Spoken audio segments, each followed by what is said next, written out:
to the Culturally Distinct Podcast. Your boy Black Adam. I'm glad you guys tuned in to the show, man. Look, it's been a long time coming. You already know what it is. Y'all know how I rock. Hey, man, I'd like to thank you guys who subscribe to the channel, man. Thank you. I appreciate you guys, man. Look, I appreciate all the reception. I appreciate all the DMs, everything that you guys provide. I love it, man. We're going to keep coming and giving you guys great content, not good content, but great content. You know what I'm saying? And this show right here, we have a great show, even though it's like they say a house divided, or you can't be a how they say that you can't be a friend of the enemy, but it's more of a family show. So before we get started with the show, I just give a big shout out to my sponsors: 605 Adult Beverages, Call Audio, and Med Pro Supply. Thank you guys for sponsoring the show.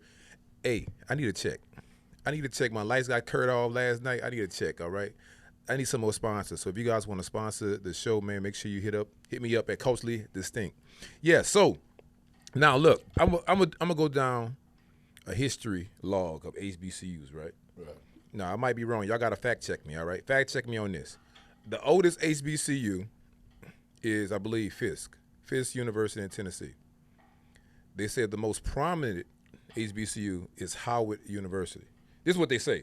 No, they're exactly right. Right? They're exactly right. You know, Howard, it's unique. Yes. You know, it's in the nation capital, right, which is probably the most powerful city in the country, and it's a lot of opportunities. Not saying that it's not a lot of opportunities at other places, but at Howard, it's a lot of opportunities to be able to do internships, be able to live out your long-term goals. I see that. See, look, so that voice that you hear, for the people that listen on audio, that voice that you hear, that's the head coach, Ted White. First of all, welcome to the show, brother. How you Thank doing, you. man? Thank you so much, man. I've been a fan of yours for a long time. Oh, man, thank you. And getting an opportunity to come on the show, I really appreciate the time. Oh, man, thank you. But anytime that you call me, you're my brother. Yes, so, sir. Yes, sir. I'm going to pull up. Yes, sir. So to my people down there in Baton Rouge, because look, y'all know that, I'm an alumni of the, Southern University, but we got to give a big shout out to all the alumni, and today is specifically Howard University. So, Coach, let me ask you this. Man, coming down to recruiting, I want to talk about recruiting. I want to jump in and straight recruiting. Right. Now, we've been having arguments. I'm talking about like former players, right? And I read something the other day about where the best players come from in terms of like talent. You're from Baton Rouge. You're from Louisiana. You're a Louisiana guy, so you're a Southern guy. So I want to ask you this: where is the best talent? The best talent, and is I don't want to be biased, all right, but Louisiana. Okay. Louisiana has the best football talent, all right, and I'm talking about raw talent. Well, yeah. All right, when I'm saying raw talent, we don't necessarily have all of the facilities, all right, all of the things that's going to equip you to be college ready. All right, but when you talk about the hunger, you talk about the skill, you talk about the want and the will. Yeah, man, that's Louisiana. 100%. Yeah, they get it out the mud. Yeah, they get it out the mud. Now, in a close second, I would probably say Florida. All right, just having an opportunity to recruit around the world, Florida. All right, and then Texas. Yeah.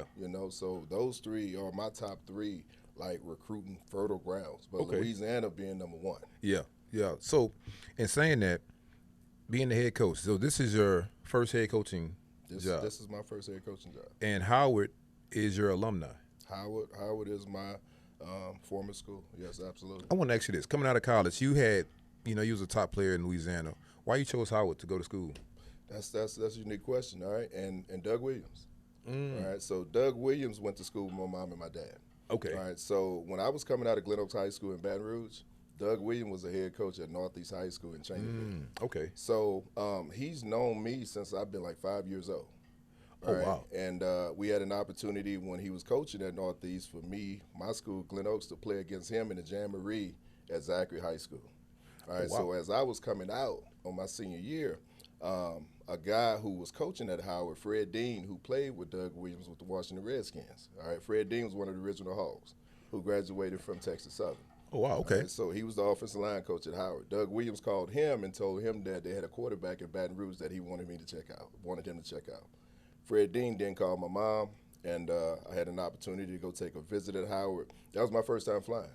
I didn't know how to unstop my ears or anything like that. It was cold. It was gloomy. It was windy. and it was just a little bit different from Louisiana. 100%. But I got an opportunity to go up there. The head coach at the time, Steve Wilson, I bought into his vision. Jay Walker was the quarterback. They had just came out from the Black College National Championship. Pep Hamilton, who was another quarterback, who was a longtime NFL coach, he was the quarterback in the room, and he was my host. And I had an opportunity to go up there, and I just loved the culture. I loved the vision, but I loved the opportunity for me to grow. Right. And Coach Wilson, he was another Howard graduate.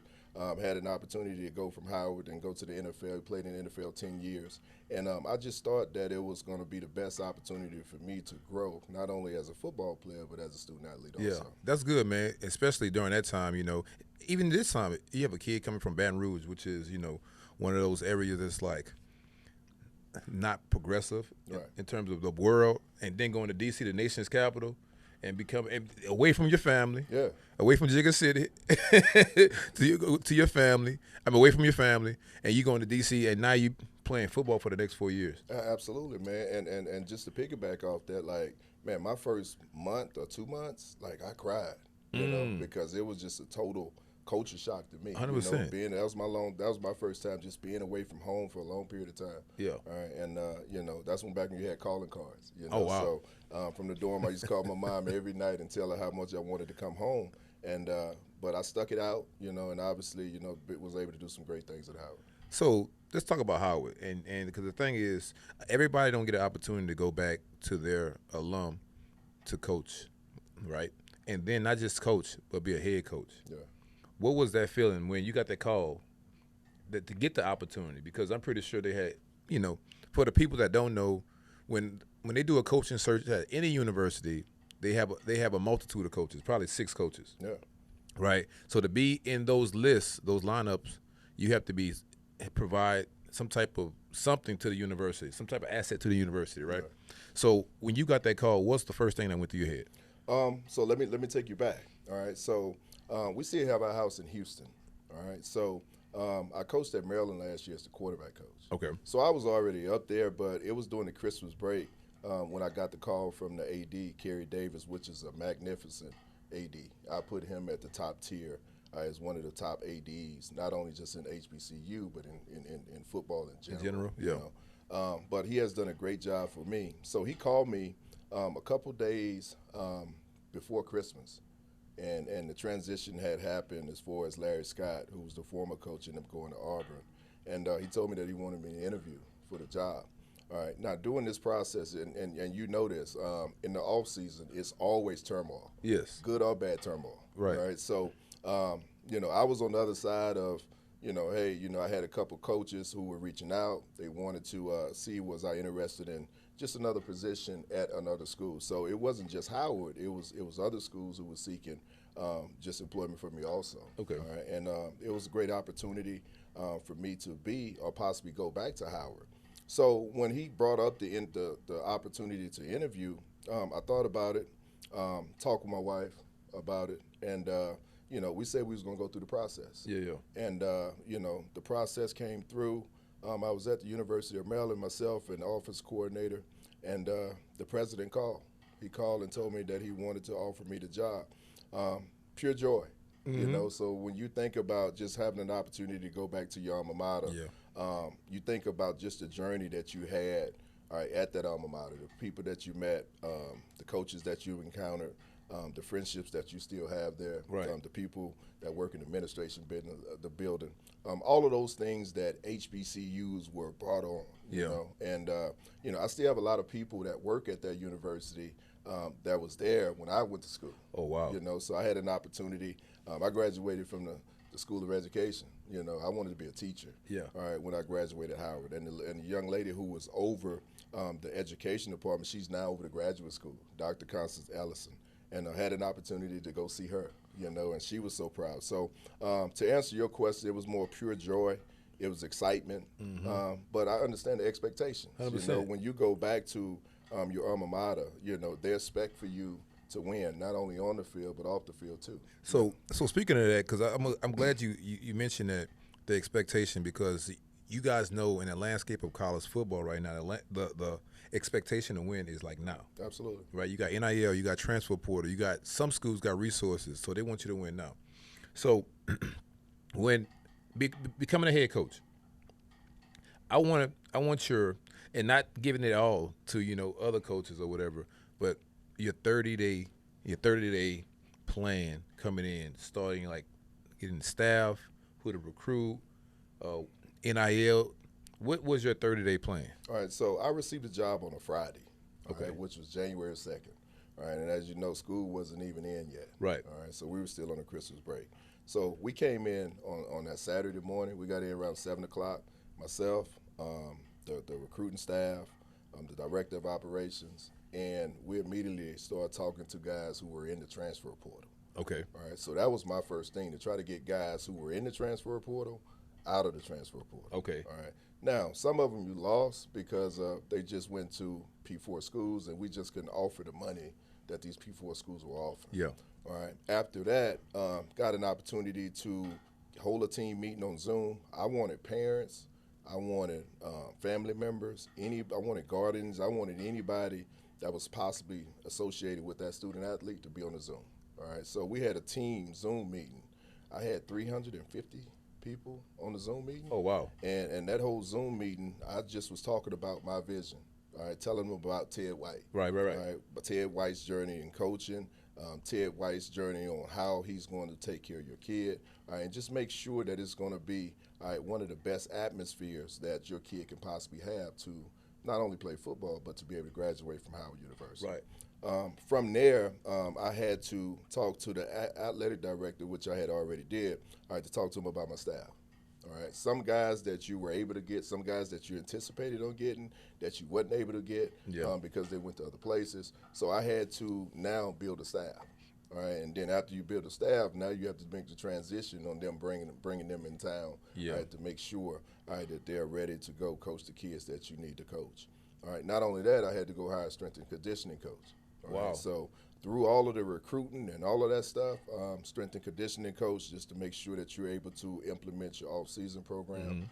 All right, and that's a big component of it. 100%. When spring football is coming up. That's right. So you want to make sure that your guys are getting bigger, stronger, and faster.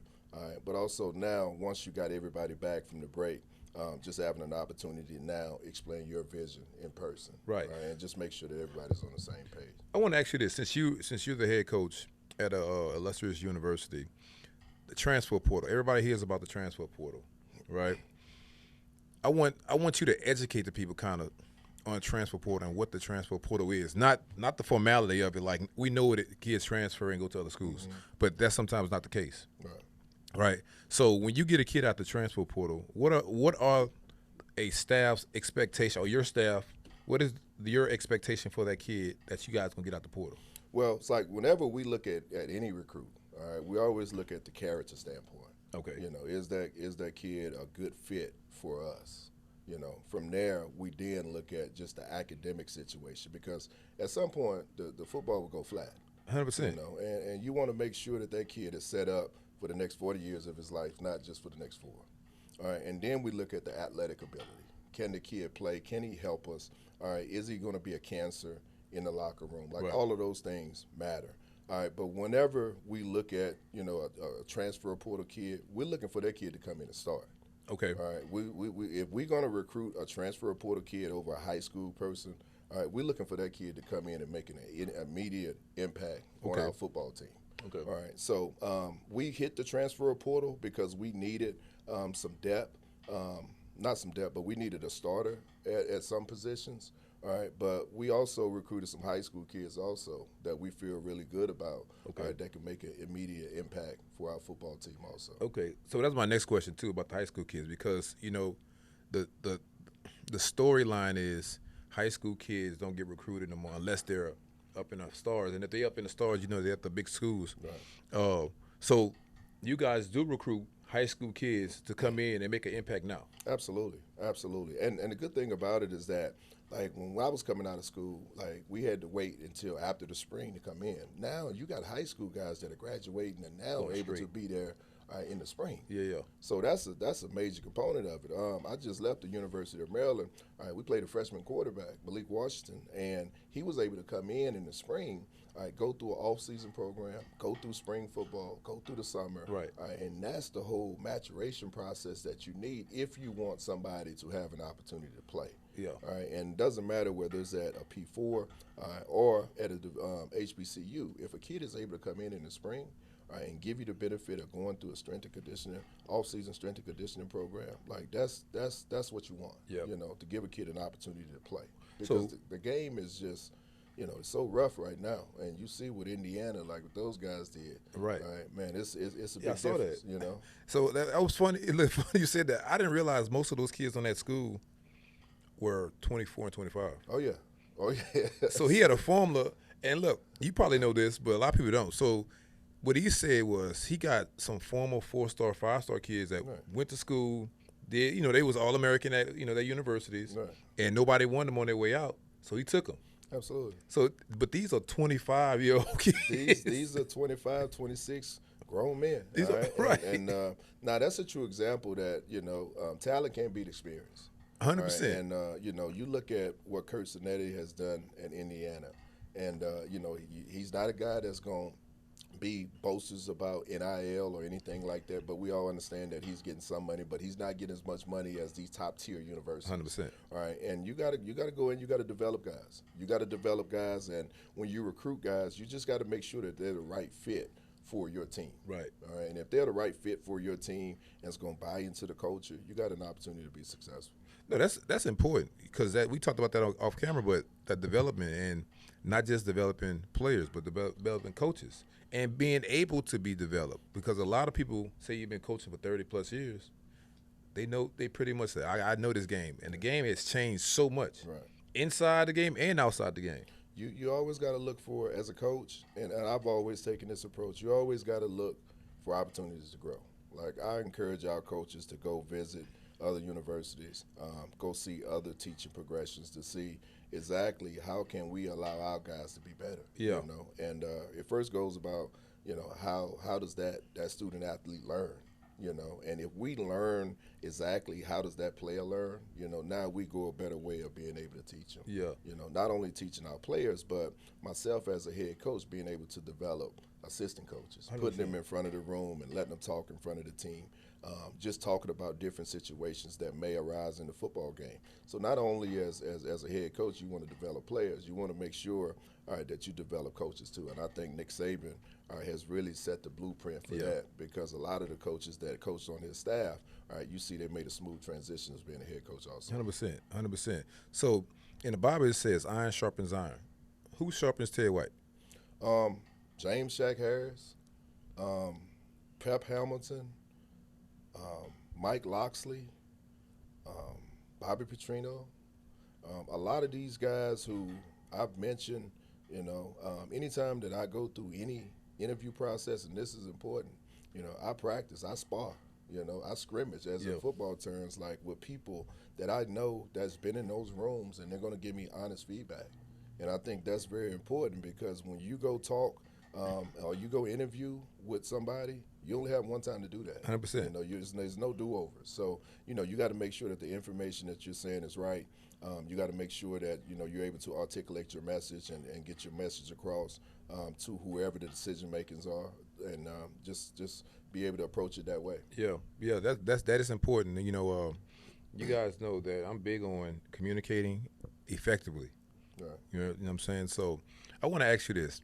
Since you've been in the coaching realm, they use this term splash hires, right?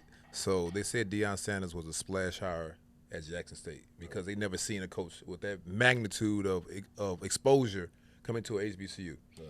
So now you have other schools like Southern University. They have another Hall of Famer that's a head coach. You have I'm not gonna say he's a splash hire, but he's a alumnus that came back at FAM. Mm-hmm. Quinn Gray. He just came back. But you do have these coaches now. All these HBCUs are hiring these big time names. What's your thoughts on that? I think whatever is a fit for your university, Some schools need that splash hire. Okay. You know, because it's more than just coaching. It's ticket sales. Yeah. It's financial revenue. You know, whatever you're trying to get accomplished for your athletic program. All right, some teams need a splash hire. Yeah. For other people, I think it's a lot of like HBCU or lower level coaches who just got it out the mud and need an opportunity. And not saying that they're good coaches because they're great coaches. Yeah. Right, in the HBCU realm. One in particular, Chennis Berry, at Oh, yeah, South Carolina absolutely. State. Quinn Gray, Tremaine Jackson, over at Pearview. Those guys have shown the right way to do it, being able to go up the ranks and doing an excellent job. All right, not only just winning at the HBCU level, but developing coaches also Yes. to allow them to go and seek head coaching jobs also. 100%. I like that, man. That's my first time hearing a head coach give other head coaches in the swag. Man, hey, man, I'm a fan, but I'm a studier also, Okay. So I've studied these guys and I understand, like, what it takes to win in HBCU realm, not just in HBCU, but just building a program in general. You just got to make sure that the coach is right. You got to make sure that the coach is right. You got to make sure you're aligned with not only your assistant coaches, but with the athletic administration also. Right. And now being able to go develop your plan. Speaking of administration, a lot of these schools, a lot of these HBCUs, they depend on the administration for funding, right? A stigma is always that black schools don't have money. That's why some people don't send their kids there. Right. Or some kids don't want to transfer there. They think it's underfunded. Right. Howard is not underfunded. They got unlimited resources at Howard. Well, I mean, we're limited in some aspects. I think just from a facility standpoint, we need to upgrade. But just from NIL and even collective opportunities, Howard has really stepped up to the plate. They've given me an opportunity to create the 1867 Flight Club Collective. All right, and Howard was created. It was founded, in 1867. Okay. And Flight was my nickname. All right, when I played quarterback at Howard. Okay. So we created a collective to be able to recruit and retain our players that we have on our current staff. Okay. All right, so I thought that was important. All right, and one thing that I've always told the alums, all right, just transparency. All right, because of what you just said. Because we give back, but we give back with hey, where's the money going? Right. And it's important for us, all right, whenever we create these collectives to have some transparency. All right, because you not only want someone to give one time, you want them to continue to give. Yeah. And that's how we get out of this mud hole that we're in. Right. All right, and we don't understand why Texas and Texas Tech and all of these schools always prosper and they always get the best athletes. All right, yes, you still have to develop the athletes, but all right, being able to just recruit these players, because right now with the NIL, we're in the money game. 100%. All right, and you just got to find ways to be able to allow yourself to win football games. And being able to allow yourself to win football games, you have to go out there and get the best student athletes. 100%. I want to ask you this because you mentioned a quarterback. We at your last job, and I believe he was making $6 million. Nah, he wasn't making $6 million, but he was up there as a freshman. As a freshman, right? Yeah. So when I coached, it was nothing like that. These kids wasn't making money like this. I want your opinion on this. Right. How do you coach a kid, right, making this kind of money? When I say this kind of money, I'm gonna give you an example. Just say a kid making $800,000, right? How do you coach a kid that's making that kind of money, and he has to go to class? Yeah. You got to coach him. How do you in today's time? Well, for one, if you're a competitor, like once the ball is kicked off, it really doesn't matter how much money you make or how much money that you can make. All right. Secondly, all right, they're still kids. Mm-hmm. So with the kid that we had last year at Maryland, what I did, I structured his day. All right, because not only he's making money, but he has the weight of the world on his shoulders. All right, with people tugging at him. Yeah. All right, so he is an 18-year-old kid, but with 35 or 36-year-old grown man problems. Yeah. All right, so you got problems that people in the NFL have. How many tickets you gonna leave for the game, or family members and all of those people tugging at you. Mm-hmm. So I had to structure his day. To where I told him when to get up to go eat breakfast. Obviously, the strength and conditioning stuff throughout the week is already programmed. All right, but when we're meeting, practice time, after practice time? When is he going to study hall? When is he going to lunch? I had to structure his day, so now eliminate just all of the outside distractions. Yeah, the noise. Yes. Yeah, because I always wondered that. I'm like, how do, especially you got a whole team of them, and they just making this money, and you have these schools like LSU that has $21 million just for the kids. Man, it's crazy, man. But you have to, like, the parking lot is like an NFL parking lot. Right. Oh yeah, some of the type of cars is out there. Type of cars, man, and jewelry and suits and shoes, designer shoes, and all of these things that you'll see on NFL teams. You see them in college, but you got to teach them how financial literacy. You know, because that money is not going to last forever. 100%. And, you just got to make sure that you have a good, solid culture and a good system just to make sure that you're bringing people just to talk to those guys about financial literacy. So how can coaches contact you or your staff for some kids that they want to bring to Howard? Well, my email is Ted, that's TED, .White, WHITE, @howard.edu. Any recruits, obviously that you feel interested that want to go to Howard University, we're looking for any and everybody. Yeah. And I'm not saying that, hey, I got enough receivers or I got enough running backs. We need everybody because in this day and time with the transfer portal, you never know how your team can turn around. Right. All right. So after every year, we hit the reset button. 100%. And I'm realistic about it, knowing that, after every year, it could be a situation where you're looking for all positions. All right. So Ted.White @howard.edu. And, if you wanted to email me we got some camps that are coming up in June. All right, to be able to get some guys up there, but we also got some mega camps. Mm-hmm. We got some mega camps that are coming up also in June. We got spring football that starts on March the 23rd. Okay. All right, and then we got our spring game on April the 18th. All right, our spring game is going to be off the chain. All right, it's going to be off the chain. I might come up there, man. You got to come up there. Yeah. You got to come up there. We got the band coming out. The band is recruiting other high school bands to come play with the band, using it as a recruiting tool. But we got some entertainment too. Okay. All right, so we got some, DC is known for go-go. Yeah, yeah. Right, so we got one of the top go-go bands that's coming to, obviously entertain the fans, and it's gonna be an electric atmosphere. We call it the Friends, and Alumni Weekend. It's going in conjunction with the Spring Fest. Okay. All right, so it's gonna be an awesome atmosphere, but it's an opportunity for us, to evaluate our kids and see what type of team that we're gonna have going into the fall. 100%, man. I love it, man. I'll be there. I got to go for Southern first, but I'm going to go for Howard too, man. Hey, you family, man. I understand that. I you know what I'm saying? that. So if y'all see me on here with a Howard T-shirt or a hat, hey, man, I'm just representing family. That's all I'm doing, man. But I'm happy, man. Congratulations on the job, bro. You're going to do well over there at Howard. So I want to ask you this in closing, all right? I know you don't be like some coaches and estimate. What's your ultimate goal for this year? My ultimate goal this year is to build a culture how we need it to be, but also I want to compete for a championship. Okay. I want to compete for a championship. I don't want to leave any stones unturned. I think we have an excellent coaching staff.